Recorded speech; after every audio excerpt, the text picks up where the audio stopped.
3.5 হাত মাটির বাসিন্দা যেদিন হয়ে যাব, যখন আমার ডানে আর বামে মাটি, ওই কবরে আমার আপন কেউ নাই, একটা টেলিফোনের ব্যবস্থা নাই, বাঁশবাগানের বাঁশ কাটি আমাকে এমন জায়গা রাখবে দিনের বেলাও কেউ যায় না, সাপের ভয়। ওই বাঁশবাগানে মাটি খনন করিয়া আমাকে সাদা কাপড়ের প্যাকেট বানাইয়া অন্ধকার কবরে শোয়াইয়া মাথার মুষ্টি আর পায়ের মুষ্টি খুলিয়া আমার আপনজনেরা যখন পাড়াইয়া পাড়াইয়া মাটি দিয়া সবাই বিদায় হয়ে যাবে, কেউ আমার কবরের কিনারায় একটা বাতি নিয়েও দাঁড়াবে না, একটু সহযোগিতার জন্য দাঁড়াবে না। ওই চরমনের জমিনে ঘুমন্ত ওলিয়ে কামেল সৈয়দ ফজলুল করিম রাহমাতুল্লাহ আলাইহি বারবার বলতেন, রে বাবা, আমি যদি গুনাহগার হইয়া কবরে যাই আর তোমরা যদি কবরের উপরে ফুলের মালা দাও আমার লাভ নাই, কারণ যখন আমার সামনে মাটি দেওয়ার পরে সবাই যখন চলে যাবে, 2 জন ফেরেশতা আসি আমাকে বসাবে, বসানোর পরে সব কবরওয়ালাকে উঠাইয়া 3টা প্রশ্ন করা হবে। রবের পরিচয় দাও, ধর্মের পরিচয় দাও, রহমাতুল লিল আলামিনের পরিচয় দাও। জবাব দিতে পারবে না, শুধু বলবে লা আদরি, আমি কিছুই জানি না। বড় আফসোস, আল্লাহ পাক তার জন্য অর্ডার করবেন জাহান্নামের বিছানা বিছায়া দাও, জাহান্নামের পোশাক পরায়া দাও। আল্লাহ কবরের মাটিকে প্রশ্ন করবেন আর বলবেন, রে কবরের মাটি, তোর গর্বে এখন আর কোন নেক আমলওয়ালা নাই, আমার এক নাফরমান বান্দা আমার দেয়া পানি, আমার দেয়া মাছ, আমার দেয়া সূর্যের আলো, চাঁদের আলো, আমার দেয়া নেয়ামত ভোগ করিয়া আমার বিরোধিতা করেছে, আমার নবীর সুন্নতের আমল করে নাই। ও কবরের মাটি, 2 পার্শ্ব থেকে একটা সজোরে চাপ দাও, কবরের মাটির চাপে পাজরের হাড় চুরমার হয়ে যাবে। এরে নবীর উম্মতের দল, আল্লাহর নবী বলেন ওই অন্ধকার কবরে 4 জিনিস মানুষের উপকার করবে, আযাব হবে না। 1 নাম্বার হবে আল্লাহর কোরআন। এই জন্য কোরআন পড়ে এখনো সময় আছে, 1 ঘন্টা সময় এশার নামাজের পরে বা ফজরের নামাজের পরে দাও, আল্লাহর কোরআন পড়ো। আর এই কোরআনের মাদ্রাসায় নিজের সন্তানটা পড়াও, সন্তানটারে কোরআনওয়ালা বানাও।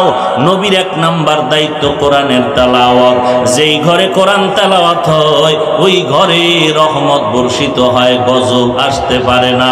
অতএব নবীর উম্মতের দল, আজকে থেকে তওবা করো, আর অপরাধ করব না। আল্লাহর কোরআনটা এত মজার, আজকে থেকে শিক্ষা করার চেষ্টা করব। নিজের স্ত্রী, নিজের সন্তানগুলোকে কোরআন পড়াবো এবং নিজেও গুনাহ থেকে বেঁচে আমলের লাইনে চলবো। তওবা করে কোরআন পড়ার নিয়ত যদি করো রে বান্দা, আল্লাহর দরবারে 2টো হাত উঁচু করে দেখায় দাও, ও দয়ার মালিক, মেহেরবানি করে কোরআনের নূর আমাদের সিনায় দান করেন, কোরআন পড়ার তৌফিক দান করেন। প্রত্যেকটা মা বাবাকে কোরআনওয়ালা সন্তানের মা বাবা হওয়ার তৌফিক দান করেন।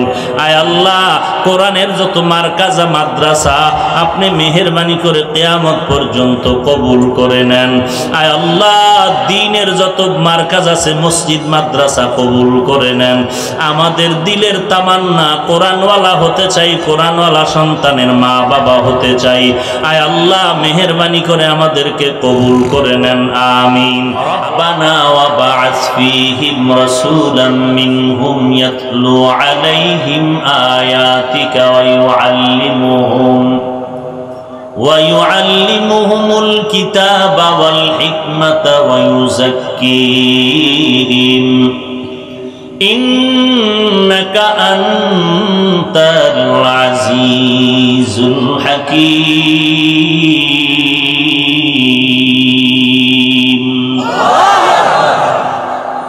ربنا है আমাদের রব, وبعث فيهم رسولا,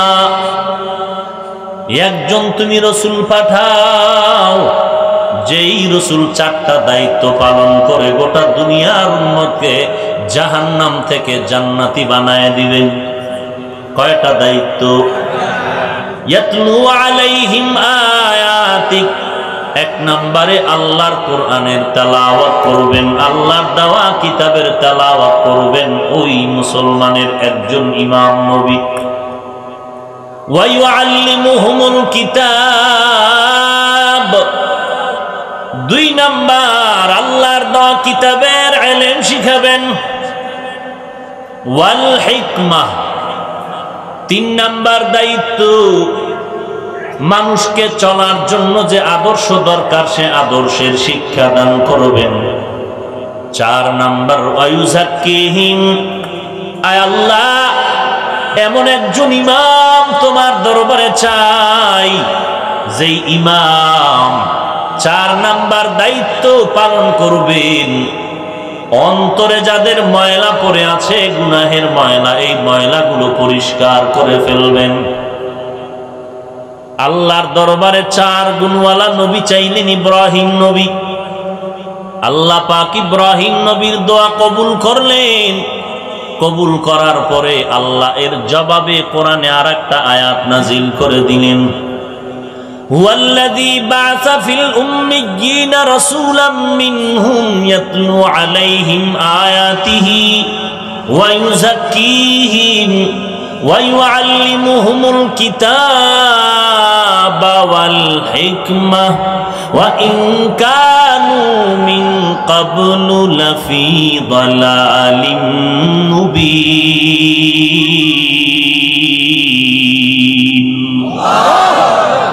আল্লাহ পাক জবাব দিলেন, ইব্রাহিম তোমার দোয়া কবুল হয়ে গেল। তুমি দোয়া করেছো চার গুণওয়ালা নবী পাঠাও, আমি আল্লাহ চার গুণওয়ালা নবী পাঠাইলাম। তুমি যে দোয়া করেছো নবীর চার দায়িত্ব, আমি আল্লাহ ঠিক ওই চারটা দায়িত্ব দিয়া পাঠাইলাম। তবে তুমি যেই সিরিয়ালে বলেছো আমি আল্লাহ সিরিয়ালটারে ঘুরাইয়া দিলাম। এবার খেয়াল করেন, ইব্রাহিম নবী দোয়া করলেন চার গুণওয়ালা নবী চাই, আল্লাহ চার গুণওয়ালা নবী দিলেন। তবে সিরিয়াল একটু ঘুরে গেল। ইব্রাহিম নবীর সিরিয়াল এক নম্বরে কোরআনের তেলাওয়াত, দুই নম্বরে কোরআনের শিক্ষা, তিন নম্বরে নবীর আদর্শ সুন্নতের শিক্ষা, চার নাম্বার আত্মা শুদ্ধ করে দিবেন। চার সিরিয়ালে চার দায়িত্ব, এক নম্বরে তেলাওয়াত, দুই নম্বরে তালিম, কোরআনের তেলাওয়াত কোরআনের শিক্ষা, এরপরে নবীর সুন্নতের শিক্ষা, এরপরে আত্মা শুদ্ধ করা, অন্তর শুদ্ধ করা। আল্লাহ তাআলা এই চার দায়িত্ব দিয়া নবী পাঠাইলেন। তবে সিরিয়ালটা ঘুরাইয়া দিয়া আল্লাহ বলেন, চার নাম্বারে যেই দায়িত্বটার কথা ইব্রাহিম বলেছো আমি আল্লাহ ওই দায়িত্বটা দুই নাম্বারে এনে দিলাম। আয়াতিহি ওয়া ইউযাক্কিহিম ওয়া ইউআল্লিমুহুমুল কিতাবা ওয়াল হিকমাহ, এক নাম্বার দায়িত্ব কোরআনের তেলাওয়াত। তুমিও বলেছো এক নাম্বার দায়িত্ব কোরআনের তেলাওয়াত, আমি আল্লাহ নবীকে দায়িত্ব দিলাম এক নাম্বার কোরআনের তেলাওয়াত। দুই নাম্বারে তুমি দায়িত্ব দিয়েছো আল্লাহর নবীর তেলাওয়াত কোরআনের পরে তালিম করবে, আমি আল্লাহ দ্বিতীয় সিরিয়ালটারে পাল্টায় দিলাম। তোমার চার নাম্বার সিরিয়ালের অংশটা দুই নাম্বারে এনে দিলাম। তুমি চার নাম্বারে বলেছো মানুষের অন্তরকে ধোলাই করবে, আমি আল্লাহ দুই নাম্বারে এনে দিলাম আমার নবী কোরআন তেলাওয়াতের পরের দায়িত্ব মানুষের অন্তর পরিষ্কার করবে। এরপরের দায়িত্ব দুইটা, ঠিক আছে, তিন আর চার। কোরআনের শিক্ষা দিবেন, নবীর সুন্নতের আদর্শের শিক্ষা দিবেন, হিকমত। এখন ইব্রাহিম নবী চার দায়িত্বের কথা বললেন, আল্লাহ চারটা দায়িত্ব দিয়ে নবী পাঠালেন। কিন্তু ইব্রাহিম নবীর সিরিয়ালের এক আর চার, আল্লাহ পাক চার নাম্বারটা দ্বিতীয় সিরিয়ালে আনলেন কেন? ওয়া ইউযাক্কিহিম, মানুষের অন্তরের ময়লা দূর করবে। এই চার নাম্বার সিরিয়ালটা দুই নাম্বারে আল্লাহ এনে দিলেন কেন? এর একমাত্র কারণ, বান্দা তুমি কোরআনের ইলম শিখবা, কোরআনের জ্ঞান অর্জন করবা, নবীর সুন্নতের জ্ঞান অর্জন করবা। কোরআন এটা নূর, কোরআন এটা কালামুল্লাহ, এটা আল্লাহর কথা, এটা আল্লাহর কালাম, এটা আল্লাহর দেওয়া নূর। এই নূর আল্লাহ ময়লা জায়গায় রাখবেন না। এই কোরআনের নূর যেই সিনার মধ্যে রাখতে চাও, ওই সিনাটা গুনাহ মুক্ত হতে হবে। যদি অন্তরের মধ্যে গুনাহ জমায় রাখো, তাহলে কোরআনের নূর তোমার সিনায় থাকবে না। অতএব তুমি কোরআনের জ্ঞান অর্জন করার আগে তোমার সিনাটাকে, পাত্রটাকে পবিত্র করো, পরিষ্কার করে নাও, অন্তর ধোলাই করে নাও। এই অন্তর ধোলাই করার নাম তাসকিয়ায়ে নফস ওয়া ইউযাক্কিহিম। এই যে আল্লাহ পাক বললেন অন্তর ধোলাই করা, আত্মা শুদ্ধ করা, এটা একা একা হয় না। ওয়া ইউযাক্কিহিম, অন্তর যদি ধোলাই করতে চাও, কারো না কারো মাধ্যমে করতে হবে। আল্লাহ পাক রব্বুল আলামিন জানায় দিলেন, অন্তর ধোলাই যদি করতে চাও, নবীর দায়িত্ব মানুষের অন্তরের গুনাহ থেকে অন্তর পবিত্র বানায়া দেওয়া। আর কিয়ামত পর্যন্ত এই দায়িত্ব পালন করবে নবীর ওয়ারিস। নবীর ওয়ারিস কারা? আল্লাহর নবী নিজেই বলেন উলামায়ে কেরাম। কারা? উলামায়ে কেরাম নবীর ওয়ারিস। ইন্নাল উলামা ওয়ারাসাতুল আম্বিয়া। উলামায়ে কেরাম নবীর ওয়ারিস। এরা টাকা পয়সার ওয়ারিস না, এরা ইলমে ওহীর ওয়ারিস। এরে নবীর আশিক। এই উলামায়ে কেরাম কিয়ামত পর্যন্ত থাকবে। নবী থাকবে না, সাহাবায়ে কেরাম থাকবে না, উলামায়ে কেরাম থাকবে। আল্লাহ পাক এই উলামায়ে কেরামদেরকে ভিন্ন শব্দ দিয়া কোরআনে বলেছেন এরা আউলিয়ায়ে কেরাম। আল্লাহ পাক উলামাও বলেছেন, এদেরকে আউলিয়াও বলেছেন। আল্লাহ অন্য আয়াতের মধ্যে এদেরকে সালিহিন বলেছেন। আল্লাহ পাক এদেরকে আবার অন্য আয়াতে সাদিকিন বলেছেন। এই সাদিকিন, সালিহিন, উলামা এরা নবীর ওয়ারিস, নবীর উত্তরসূরি। নবী যে 4 দায়িত্ব পালন করেছেন, এই 4 দায়িত্ব নবীর পরে পালন করবে কিয়ামত পর্যন্ত উলামায়ে কেরাম, আর কেউ নয়। ওলামা কাকে বলে? বলে ওলামা দলের সভাপতি। হ্যাঁ, হায় হায়, সাইনবোর্ড দেখলেই দৌড়ানো যাবে না।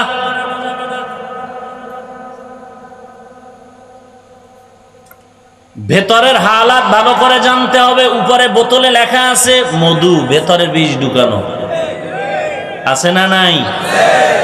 লেখা আছে মহাপবিত্র উরুস মুবারক, ভেতরে গাঞ্জার আড্ডা চলে, মদের আড্ডা চলে, চলেনি? উপরে লেখা কি? মহাপবিত্র, কথা কন না কেন? উরুস মুবারক। উপরে সুন্দর লেবেল লাগানো মধু, ভেতরে ঢুকানো আছে বিষ। কি ঢুকাইছে? ভেতরে ঢুকলে দেখা যাবে। আরে মহাপবিত্র উরুস মুবারক, এত সুন্দর নাম দেখে যদি আমি টুপিওয়ালা ঢুকি, লজ্জায় পর্দা দিয়া তাড়াতাড়ি পালাইতে হবে, কারণ ওখানে পর্দাওয়ালা কেউ নাই, সবার পর্দা দিলের ভিতরে। हकीकत से तू दुनिया खबर है दुनिया की नुमाइश पर नजर है नमी गुयम के आज दुनिया जुदाबाश बहर कारे के बाशी बा खुदाबा যে খারাপ আমি বললেও খারাপ না বললেও খারাপ কথাটা মনে থাকবে যে খারাপ আমি বললেও খারাপ না বললেও যে ভালো আমি বললেও ভালো না বললেও বলেন না কেন যে ভালো আমি বললেও আমি যদি না বলি তারপরও সে ভালো এই কথাটা মনে রাখবেন অতএব যেই জায়গায় দেখবেন মহাপবিত্র এই শব্দ দিয়া ভেতরে ভালো কাজ চলে আমরা তো ভালোর বিরুদ্ধে বলি না আমরা তো খারাপের বিরুদ্ধে বলি আমরা ভালোটাকে ভালো বলার পক্ষে খারাপটাকে খারাপ বলার পক্ষে কারণ আমাদের ব্যক্তির সাথে কোনো দুশ্মনী নাই আমরা আল্লাহকে মোহাব্বত করি নবীকে মোহাব্বত করি আর দুনিয়াতে যারা আল্লাহ মানে নবী মানে তারা আমাদের বন্ধু আল্লাহ যেমন আমার বন্ধু নবী আমার যেমন বন্ধু আল্লাহ এবং নবী যারা মানবে তারাও আমাদের বন্ধু যারা আল্লাহ মানে না নবীর সুন্নত মানে না তারা আল্লাহর দুশমন নবীর যেমন দুশমন আমি বান্দারও তেমন দুশমন তুকু যাও সুন্নতে আহমদ কুজা বা মুহাম্মদ कैबुअद निस्बत तुरा हम सुरातु हम सिराते मुस्तफा दर तमामी हाले उकुन इत्तिबा इत्तिबाए सुन्नते खैरुल बशर गिरे लाजिम तबुयबी ए पेशा আল্লাহর নবীর দায়িত্ব কয়টা কয়টা ইব্রাহিম নবীও বললেন চার দায়িত্বওয়ালা নবী পাঠাও আল্লাহ পাঠাইলেন তবে সিরিয়াল এক না আলাদা ইব্রাহিম নবী 4 নাম্বার দায়িত্ব দিলেন অন্তরকে ধোলাই করা ওই দায়িত্বটা আল্লাহ কয় নম্বরে দিলেন 2 নম্বরে 1 নম্বরে কোরআনের তেলাওয়াত নবীজির 1 নাম্বার দায়িত্ব কোরআনের তেলাওয়াত 2 নাম্বার দায়িত্ব অন্তরকে পবিত্র বানানো অন্তর পবিত্র একা একা করা যায় না যায় দুনিয়ার সব কাজ একা একা করা যায় না একজন না একজনের সহযোগিতা লাগে লাগেনি এত সুন্দর একটা বিল্ডিং উঠাইলো যেই মালিক তিনি কি মিস্ত্রি হইয়া কাজ করছেন আর একজন টাকা তার কর্মচারী আর একজন দুনিয়ার সব কাজ শিখতে লোক লাগে অন্যের কাছে যেতে হয় একজন ডাক্তার বই পড়িয়া ডাক্তারি সার্টিফিকেট নেওয়ার পরও চেম্বারে বইয়া ডাক্তারি করতে পারে না অন্য মুরব্বী যারা তাদের বড় বড় ডাক্তারের কাছে গিয়া প্র্যাকটিক্যাল ট্রেনিং দিতে হয় দুনিয়ার সব কাজে মুরব্বী লাগে অন্য ব্যক্তি লাগে আখিরাতের লাইনে বান্দা তোমার অন্তর যদি পবিত্র বানাইতে চাও এটা একা একা সম্ভব না একজন ডাক্তারের কাছে যেতে হবে এই ডাক্তার আল্লাহ পাঠাইছেন নবী আর নবীর পরে ডাক্তার হলো উলামায়ে কেরাম इल्मे राज़ करदन बेहिसाब खल्क़े रादादन जवाबे बासवाब हक ना दारद दोस्ते खल्क़ा ज़ारे रा निस्ते ई खसलत के दीनदारे रा भाईरा আমার আল্লাহ পাক বললেন নবীর 1 নম্বর দায়িত্ব কোরআনের তেলাওয়াত 2 নম্বর দায়িত্ব অন্তরকে পবিত্র করতে হবে কারণ এটা ইলমে ওহী ইলম আল্লাহর নূর আসমানকে দিতে চাইছে নাই আল্লাহ জমিনকে দিতে চাইলেন নাই কোরআনের মতো একটা দামি সম্পদ আল্লাহ পাহাড়কে দিতে চাইলেন নাই আল্লাহ পাক রব্বুল আলামিন রহমাতুল লিল আলামিনকে দান করেছেন এটা এমন একটা ইলমের নূর যেই কোরআনটা সিনার মধ্যে থাকলে চেহারার মধ্যে আলো দেখা যায়। এ কোরআন এমন একটা দামি কিতাব,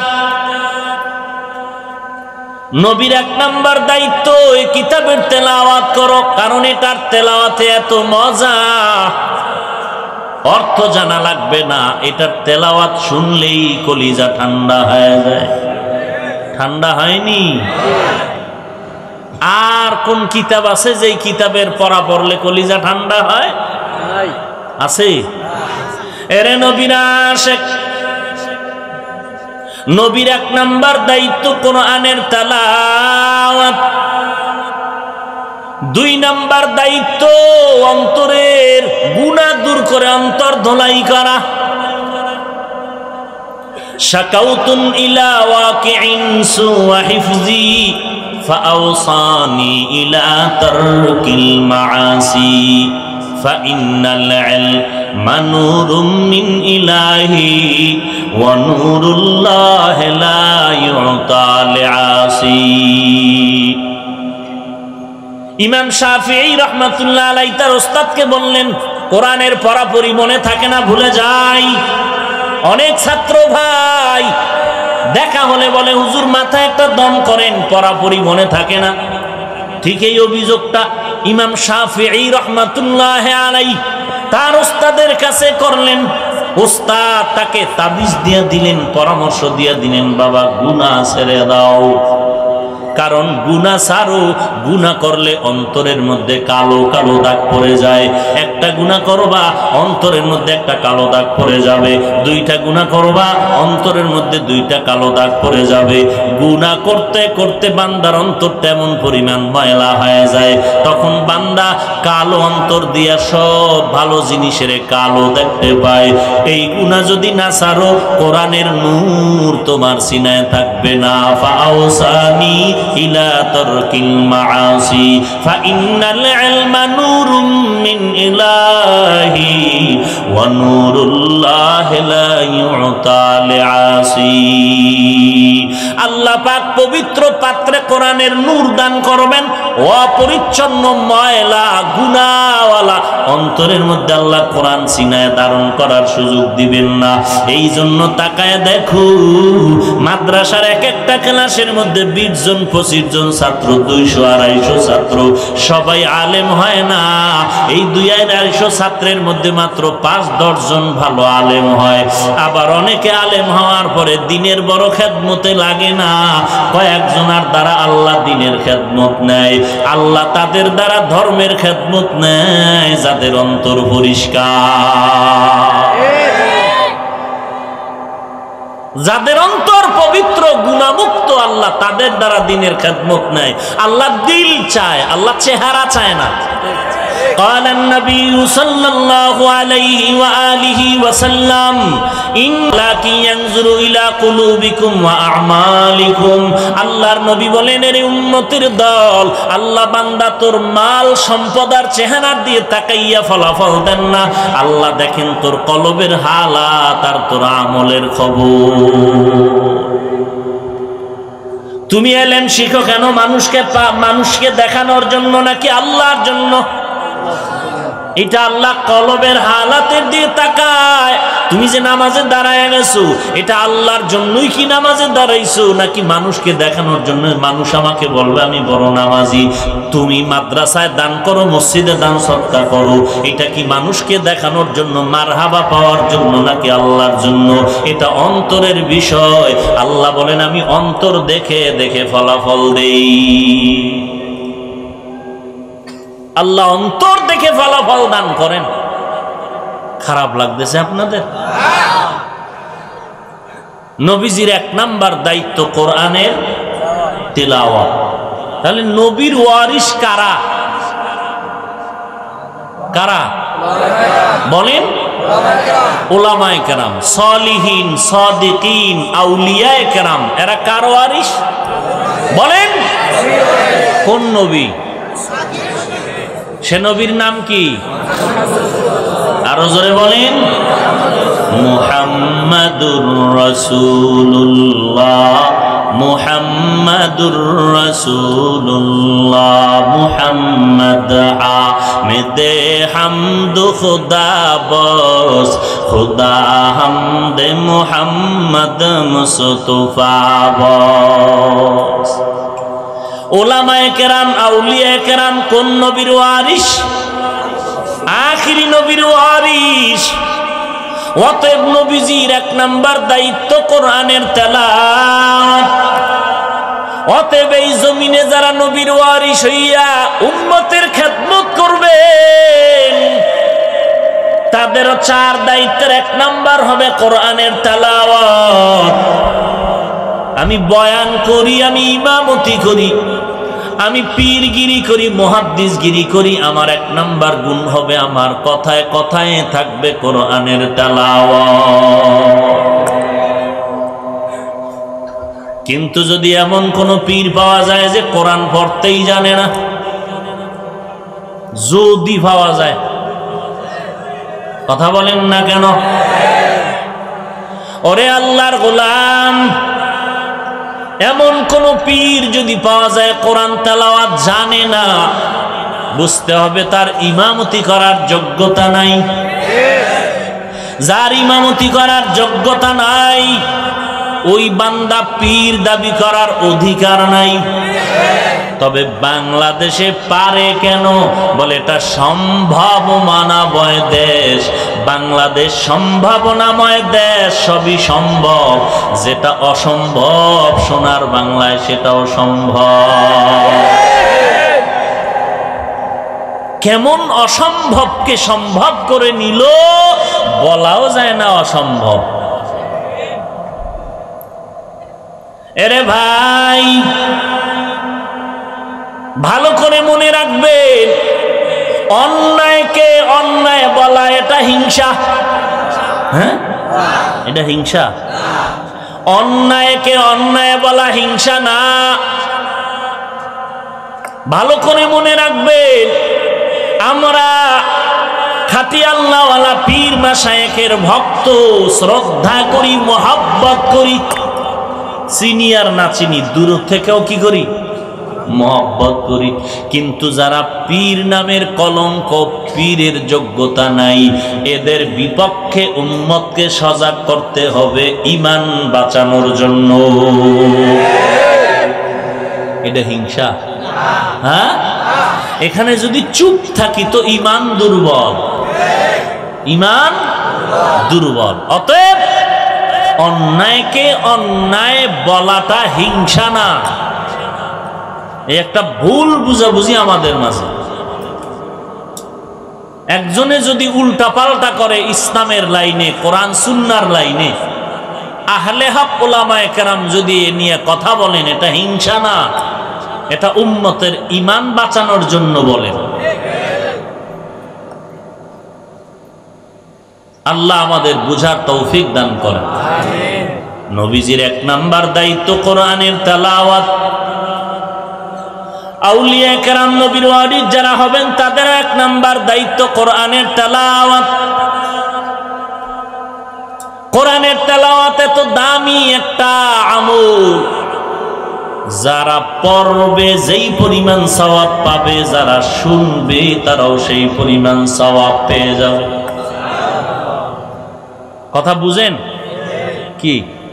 যারা কোরআন পড়ে, যে ব্যক্তি কোরআন পড়বেন সে যেই পরিমাণ সওয়াব পাবেন, যে শুনবেন সেও সেই পরিমাণ সওয়াব পাবেন।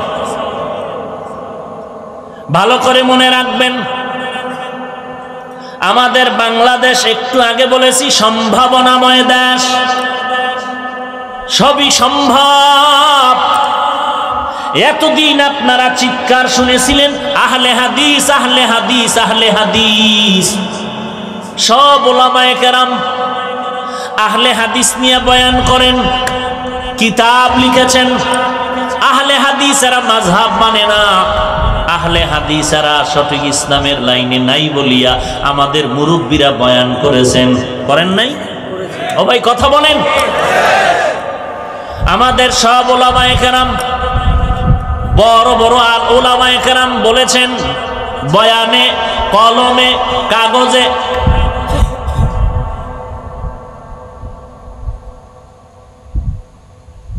এই আহলে হাদিস ভাইয়েরা কথায় কথায় কিন্তু ডাক্তার জাকির নায়েক সাহেবের গুণগান গাইতেন, ইদানিং গায় না। গায়? কেন গায় না? বলে ডাক্তার জাকির নায়েকের মাথা খারাপ হয়ে গেছে। কেন? বলে জাকির নায়েক সাহেব কয়েকদিন আগে একটা লম্বা লেকচার দিয়েছেন মাযহাব মানার দরকার। তিনি বলেছেন মাযহাব মুসলমানের জন্য একটা দয়া। এখন কয় জাকির নায়েক ভালো না, কথা বলেন না কেন? আর আমরা আগেও ডাক্তার জাকির নায়েক সাহেবের নামের উপরে শ্রদ্ধা ভরে যেই পরিমাণ কথা বলেছি, ঠিক ওই শ্রদ্ধা রেখেই এখনো কথা বলতেছি। কারণ আমরা মাদ্রাসায় যখন নুরানিতে ঢুকছিলাম তখনই আমগো হুজুরেরা ছোট অবস্থায় বলছিলেন, আদব শিখাইছেন, বসার আদব, কথা বলার আদব, চলাফেরার আদব। ওখান থেকেই আদব শিখতে শিখতে এসেছি, বেয়াদবি শিখি নাই। লিকুল্লি শাইইন জিনাতুন ফিল ওয়ারা ওয়া জিনাতুল মারই তামামিল আদাবি আজ খোদা কা হিমে তৌফিকে আদব বে আদব মাহরুমে গাশত আজ ফজলে রব। আপনাদের কষ্ট হয় মনে হয়? আমি তো একটা পয়েন্টের উপরে সামান্য কিছু কথা গুছায় বলার চেষ্টা করতেছি। একটু সময় দিবেন না? এখনই দোয়া করে দেব। উঠা বসা করবেন না। এই পরিবেশটা যে হয়েছে এটার জন্য কি শুকর আদায় করবেন? কি শুকর আদায় করবেন? আল্লাহ এই মজলিস আমার দেশের জন্য রহমতের জন্য কবুল করেন, এই এলাকার রহমতের জন্য কবুল করেন। কয়েকটা পয়েন্ট আমি আপনাদেরকে বলতেছি, খুব খেয়াল করেন। বাংলাদেশে এতদিন কি শুনছেন? আহলে, কথা বলেন না কেন? কিছুদিনের মধ্যে আপনারা হঠাৎ করে দেখবেন ফাঁকে ফাঁকে এই আওয়াজটা নতুন করে আসতেছে, আহলে কোরআন। কি নাম? আহলে কোরআন। এরা হাদিসও মানে না, শুধু কোরআন মানে। এরা কি মানে? হাদিসও মানে না। বলে হাদিসে ভেজাল। কি বলে? হাদিসে ভেজাল। একটু ইঙ্গিত দিয়ে গেলাম। এই আহলে কোরআন ওয়ালারা ডাক দিয়া কয়, কোরআন শরীফ তরজমা না জানলে পড়িয়া লাভ নাই। কোরআনের তরজমা না জানলে পড়িয়া, কথা বলেন না কেন? আরে এটা একজনে কয়, আমি বলতেছি 1000 মানুষের সামনে, আর তারা বলতেছে গোটা বিশ্বের মানুষের সামনে মিডিয়ায়। কি বলে? কোরআনের অর্থ না জেনে পড়ে লাভ নাই। এবার এখানে যারা বিচক্ষণ জ্ঞানী আমাকে একটু খেয়াল করে জবাব দিবেন। আল্লাহ পাক 4 দায়িত্বের কথা বললেন। 1 নাম্বার, ইয়াতলু আলাইহিম আয়াতিহি। হ্যাঁ, ইয়াতলু আলাইহিম আয়াতি। 1 নাম্বার কোরআনের তেলাওয়াত। এখানে যদি কেউ বলে কোরআন অর্থ সহ পড়া লাগবে, অর্থ সহ পড়ার কথা তো আর একটা দায়িত্বর ক্ষেত্রে আল্লাহ বললেন, ওয়া ইউআল্লিমুহুমুল কিতাব। নবীর দায়িত্ব 4। 1 নম্বরে কোরআনের তেলাওয়াত, তরজমা সারা, কারণ তরজমার কথা তো আলাদা বলতেছেন। ইয়াতলু আলাইহিম আয়াতিহি ওয়া ইউযাক্কিহিম ওয়া ইউআল্লিমুহুমুল কিতাব। কোরআনের এলেম শিখাইব, কোরআনের তরজমা শিখাইবে, কোরআনের তাফসির শিখাইবে। নবীজির 3 নাম্বার দায়িত্ব কোরআনের তাফসির শিখানো, কোরআনের ব্যাখ্যা শিখানো, কোরআনের তরজমা শিখানো। এই দায়িত্ব কয় নাম্বারে? 3 নাম্বারে। 1 নাম্বার দায়িত্ব কোরআনের তেলাওয়াত। তাহলে কোরআনের তেলাওয়াত বলতে শুধু তেলাওয়াত, অর্থের কথা না। অর্থের কথা তো আলাদাই বললেন, ওয়া ইউআল্লিমুহুমুল কিতাব ওয়াল হিকমা। কোরআনের তরজমা নবী শিখাবেন, এটা 3 নাম্বারের দায়িত্ব। 1 নাম্বার শুধু তেলাওয়াত করবেন আমার নবী, আর বেঈমানেরা শুনবে, শুনে শুনে পাগল হবে আর কালেমা পড়বে। অতএব যারা বলে কোরআনের অর্থ না জেনে পড়লে লাভ নাই, তারা ধর্মান্ধ না হয় শিক্ষিত শয়তান। এর উদাহরণ আমি সব সময় দিয়ে থাকি। আমরা যারা নামাজ পড়ি মাগরিব এশা ইমামের পেছনে পড়েননি? কথা বলেন না কেন? ফজরের নামাজও কেরাত জোরে পড়া হয়নি? ইমাম সাহেব যদি দাঁড়ায় পড়েন আলহামদুলিল্লাহি রাব্বিল আলামিন আর রহমানির রহিম মালিকি ইয়াউমিদ্দিন ইয়্যাকা না'বুদু ওয়া ইয়্যাকা নাস্তাঈন ইহদিনাস সিরাতাল মুস্তাকিম সিরাতাল লাযীনা আন'আমতা আলাইহিম গায়রিল মাগযুবি আলাইহিম ওয়ালাদ-দাল্লিন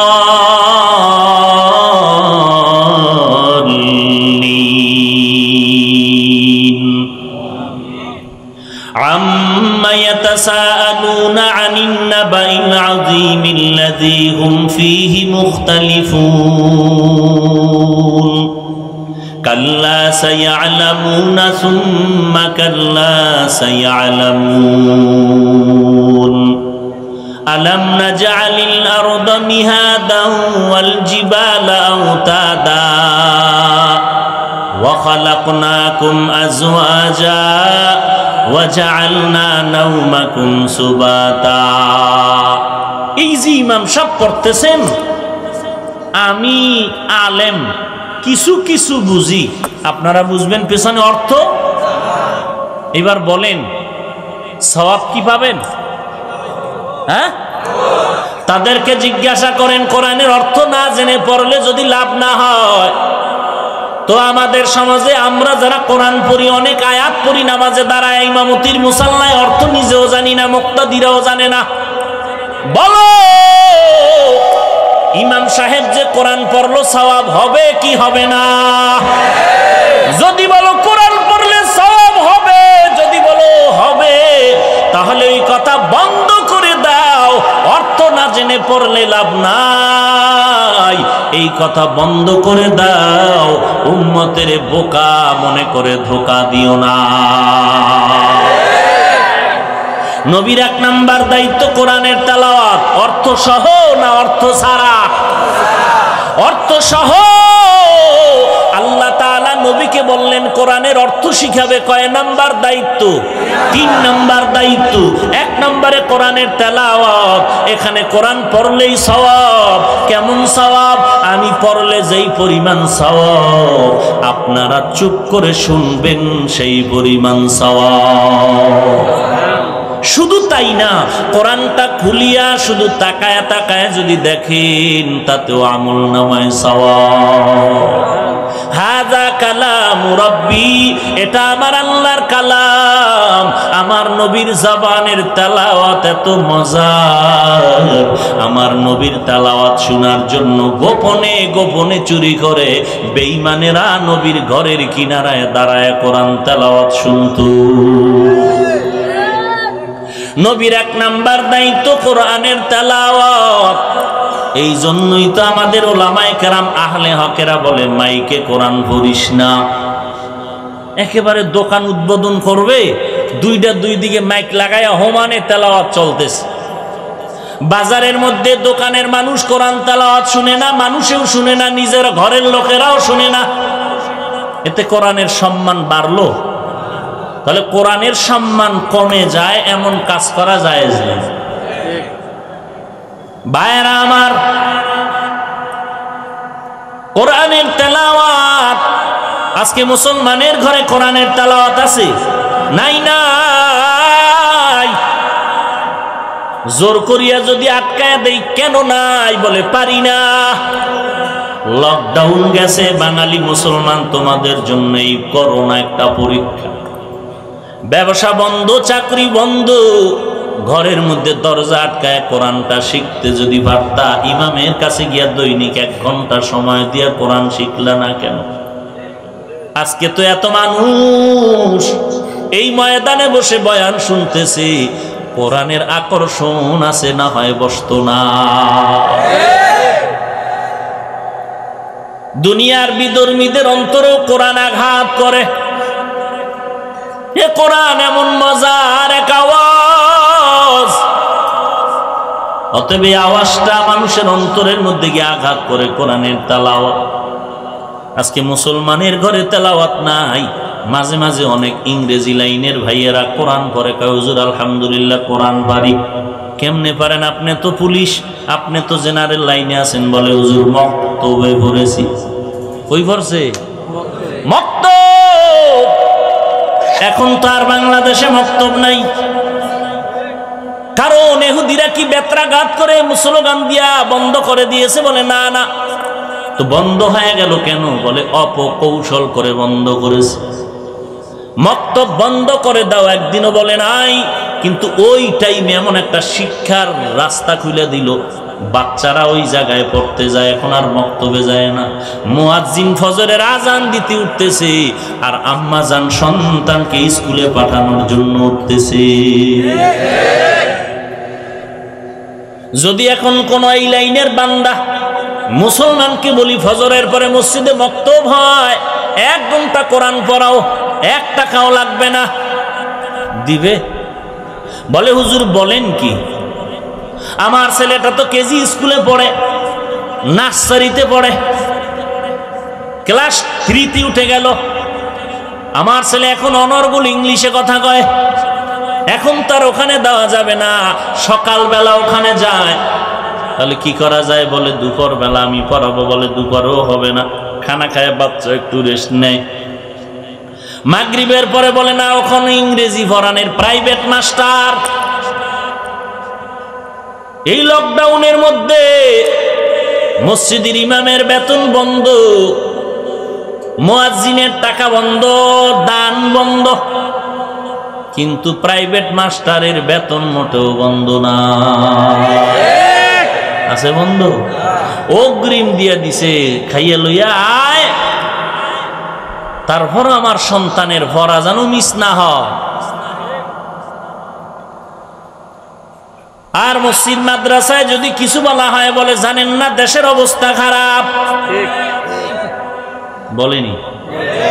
ও ভাই, দেশের অবস্থা খারাপ এটা বলো কেন? আমিও তো দেখি, তুমিও দেখছো, তারপরও চাইলাম কেন? কারণ দেখতেছি তোমার এই অবস্থা খারাপের আগে দাড়ি কামানো যেমন বন্ধ হয় না, এখনো তো বন্ধ হলো না। এই অবস্থা খারাপের আগে তোমার ক্যারাম বোর্ড খেলা, লুড্ডু খেলা, তাস খেলা, জুয়া খেলা, মদ পান করা, ওগুলো ওই সময়ে যেমন বন্ধ হয় না, এখনো বন্ধ হয় না। ঘরের মধ্যে সারা রাত আড্ডা দেওয়ার, গান বাজনায় ধুমধাম সময় কাটাইতেছো। এই করোনার মধ্যে পড়িয়াও বান্দা যদি তওবা করে বলতি, আল্লাহ আর আমি তাস খেলবো না, জুয়া খেলবো না, লুড্ডু খেলবো না, আর মদ পান করবো না রে আল্লাহ, আজকে থেকে আমি কোরআন তেলাওয়াত করব, 5 বেলার নামাজ পড়তি, আর মসজিদে গিয়ে ইমাম সাহেবকে বলতি 1 ঘন্টা কোরআন শিখায় দাও। আল্লাহর কসম, ইন্তেকাল হওয়া মাত্র কবর জান্নাতের বাগান হয়ে যাইত। শুধু তাই না, এই করোনায় যাদের জীবন দুনিয়া থেকে চলে গেল, কত ভাই ভাই হারায় কাঁদে, কত সন্তান তার মা বাবা হারায় কান্না করে, কত স্ত্রী তার স্বামী হারায় কান্না করে, কত স্বামী স্ত্রী হারায় কান্না করে। এই করোনা এমন এক পরিস্থিতি আজ আমাদের সামনে দাঁড়ায় গেল, পরে আছে 2 দিন পর্যন্ত কেউ কাছে যায় না। বাবার লাশ পরে আছে, ছেলে মেয়েরা কাছে যায় না। পুলিশে আইসা খবর পাইয়া এলাকার মানুষ কয় দুর্গন্ধ, এর সন্তান আজকে বাবার মাথার ঘাম পায়ে ফেলানো টাকার বাড়ির মধ্যে ঘুমাও, অথচ বাবার লাশটা দাফন করার জন্য যাইতে পারলি না। এই জামানায় করোনার ইতিহাসের পৃষ্ঠায় একদিন লেখা থাকবে, এই করোনার মধ্যে এই টুপিওয়ালা যাদের গালি দিছো, কোরআন পড়ার দরকার নাই বলেছো, ইমামের বেতন দেওয়ার দরকার নাই বলেছো, এই করোনার ইতিহাস সাক্ষী হয়ে থাকবে এই টুপিওয়ালারাই তোর বাবার লাশ দাফন করেছে। এই টুপিওয়ালারা কোন প্রতিবন্ধকতায় তারা ঘরে থাকে না, বৃষ্টি নাই, ঠান্ডা নাই, দৌড়াইতেছে সারা রাত, জানাজা পড়াইয়া লাশটা দাফন করেছে। আর পদে পদে সেই টুপিওয়ালাকে তুমি গালি দিয়েছ। ও আল্লাহর বান্দা, যেই বান্দা বগুড়ার রসমালাই খায় না, দধি খায় না, সে দধির মর্যাদা বুঝে না রে বাবা। যেই বান্দা কোরআন তেলাওয়াতের মজা পায় না, পড়ে না, সে মজাও বুঝবে না রে বাবা। আজকে তুমি আমাকে কোটি টাকা দিয়া যদি বলো টুপি ফালায়া দাও, দাড়ি ফালায়া দাও, কলিজা কেটে দিব, দাড়ি জীবনে ফেলবো না, টুপি ফালাবো না, এ দুনিয়া থেকে যদি বিদায় করে দাও, আল্লাহর কসম নবীর সুন্নাত আমরা ছাড়বো না। কারণ এই দুনিয়াতে সম্মান, আখিরাতে সম্মান, ওই কঠিন দিনে সম্মান আমার নবীর সুন্নতের কারণে। আজকে টুপির কারণে গালি শুনিয়াও ফালাই না কেন? আমার নবীর সুন্নত আর আমার আল্লাহর গোলামি ছাড়া নাজাত নাই। কারণ 3.5 হাত মাটির বাসিন্দা যেদিন হয়ে যাব, যখন আমার ডানে আর বামে মাটি, ওই কবরে আমার আপন কেউ নাই, একটা টেলিফোনের ব্যবস্থা নাই, বাঁশবাগানের বাঁশ কাটি আমাকে এমন জায়গা রাখবে, দিনের বেলাও কেউ যায় না, সাপের ভয়। ওই বাঁশবাগানে মাটি খনন করিয়া আমাকে সাদা কাপড়ের প্যাকেট বানাইয়া অন্ধকার কবরে শোয়াইয়া মাথার মুষ্টি আর পায়ের মুষ্টি খুলিয়া আমার আপনজনেরা যখন পাড়াইয়া পাড়াইয়া মাটি দিয়া সবাই বিদায় হয়ে যাবে, কেউ আমার কবরের কিনারায় একটা বাতি নিয়েও দাঁড়াবে না, একটু সহযোগিতার জন্য দাঁড়াবে না। ওই চরমনের জমিনে ঘুমন্ত ওলিয়ে কামেল সৈয়দ ফজলুল করিম রহমাতুল্লাহ আলাইহি বারবার বলতেন, রে বাবা, আমি যদি গুনাহগার হইয়া কবরে যাই আর তোমরা যদি কবরের উপরে ফুলের মালা দাও, আমার লাভ নাই। কারণ যখন আমার সামনে মাটি দেওয়ার পরে সবাই যখন চলে যাবে, 2 জন ফেরেশতা আসি আমাকে বসাবে, বসানোর পরে সব কবরওয়ালাকে উঠাইয়া 3টা প্রশ্ন করা হবে। কোন দল কর্তা এটা জিজ্ঞাসা করা হবে না, তোমার কয়তলা বিল্ডিং আছে, বলে এটা কেমন করে সম্ভব? আল্লাহর কুদরতে অসম্ভবটাও সম্ভব, যেটা কোনোভাবে সম্ভব না আমার আল্লাহর দ্বারা সেটা সম্ভব।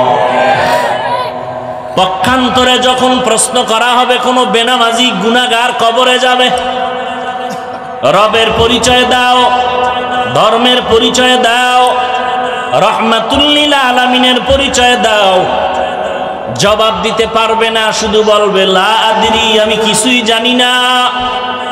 বড় আফসোস, আল্লাহ পাক তার জন্য অর্ডার করবেন, জাহান্নামের বিছানা বিছায়া দাও, জাহান্নামের পোশাক পরায়া দাও।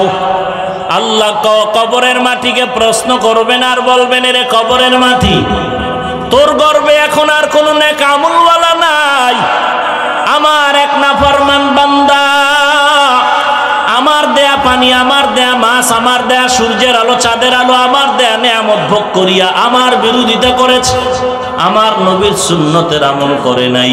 ও কবরের মাটি, 2 পার্শ্ব থেকে একটা সজোরে চাপ দাও, কবরের মাটির চাপে পাজরের হাড় চুরমার হয়ে যাবে। এরে নবীর উম্মতের দল, আল্লাহর নবী বলেন, ওই অন্ধকার কবরে 4 জিনিস মানুষের উপকার করবে, আযাব হবে না। 1 নাম্বার হবে আল্লাহর কোরআন। এই জন্য কোরআন পড়ে, এখনো সময় আছে, 1 ঘন্টা সময় এশার নামাজের পরে বা ফজরের নামাজের পরে দাও, আল্লাহর কোরআন পড়ো। আর এই কোরআনের মাদ্রাসায় নিজের সন্তানটা পড়াও, সন্তানটারে কোরআনওয়ালা বানাও। নবীর 1 নাম্বার দায়িত্ব কোরআনের তেলাওয়াত। যেই ঘরে কোরআন তেলাওয়াত হয়, ওই ঘরে রহমত বর্ষিত হয়, গজব আসতে পারে না। অতএব নবীর উম্মতের দল, আজকে থেকে তওবা করো, আর অপরাধ করবো না। আল্লাহর কোরআনটা এত মজার, আজকে থেকে শিক্ষা করার চেষ্টা করব। নিজের স্ত্রী, নিজের সন্তানগুলোকে কোরআন পড়াবো এবং নিজেও গুনাহ থেকে বেঁচে আমলের লাইনে চলবো। তওবা করে কোরআন পড়ার নিয়ত যদি করো রে বান্দা, আল্লাহর দরবারে 2 হাত উঁচু করে দেখায় দাও, ও দয়ার মালিক, মেহেরবানি করে কোরআনের নূর আমাদের সিনায় দান করেন, কোরআন পড়ার তৌফিক দান করেন। প্রত্যেকটা মা বাবাকে কোরআনওয়ালা সন্তানের মা বাবা হওয়ার তৌফিক দান করেন। আয় আল্লাহ, কোরআনের যত মারকাজা মাদ্রাসা আপনি মেহেরবানি করে কিয়ামত পর্যন্ত কবুল করে নেন। আয় আল্লাহ, দ্বীনের যত মার্কাজ আছে, মসজিদ মাদ্রাসা কবুল করে নেন। আমাদের দিলের তামান্না কোরআনওয়ালা হতে চাই, কোরআনওয়ালা সন্তানের মা বাবা হতে চাই। আয় আল্লাহ, মেহেরবানি করে আমাদেরকে কবুল করে নেন। আমিন।